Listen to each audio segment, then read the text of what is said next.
What it do, everybody? My name is Hott. I'm here with Red Hot Ministries just to bring you a word of encouragement real quick. In Matthew 14, you'll find that Jesus walks on water. He had been praying by himself on a hilltop, and his disciples were in a boat. They were going through a storm. This was around 3 or 4 in the morning. Obviously, it was dark, and there were large waves hitting their boats. Now Jesus comes after praying, and he comes and he starts walking on the water towards them. They see them and they think, or they see him and they think that he's a ghost, so they're afraid. But he's like, don't worry, do not fear, it is I, it is Jesus. So Peter's like, well, if it is you, Lord, then order me to come out to you and walk with you. So Jesus calls him. So he comes out, starts walking on the water, baby steps at first, looking at Jesus. He's walking on the water, Peter, but all of a sudden he sinks. And once he sinks, Jesus comes and he saves him. Now, why did Peter sink?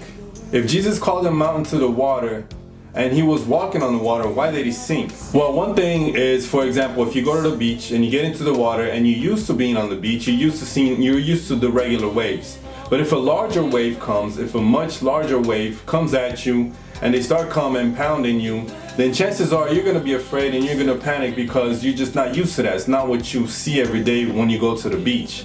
Well, likewise, Peter, when he was walking towards Jesus, he kept his eyes on Jesus and he was doing fine. But once he took his eyes away from him and he started looking around him in the dark, that storm and all those waves hitting him, then that's when his faith failed and he started to sink. Likewise, you could go through everyday life with what you're used to, with your routine, but once much bigger stuff happens, bigger problems, trials, and tribulations, the tendency for us is to eventually lose faith and start sinking or start being afraid, maybe, despairing or coming into a sense of fear of something that we cannot handle.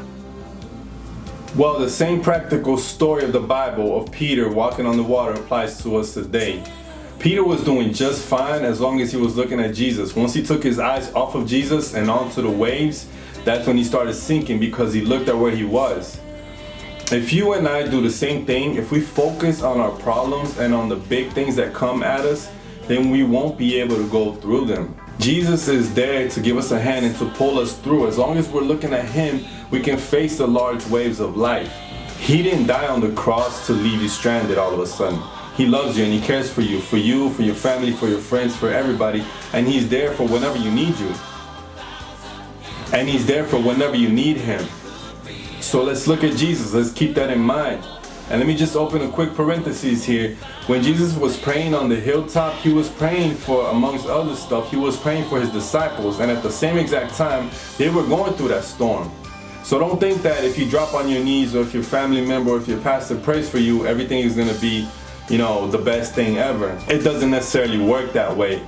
Jesus was praying for them and they were still going through one of the worst storms that they went through.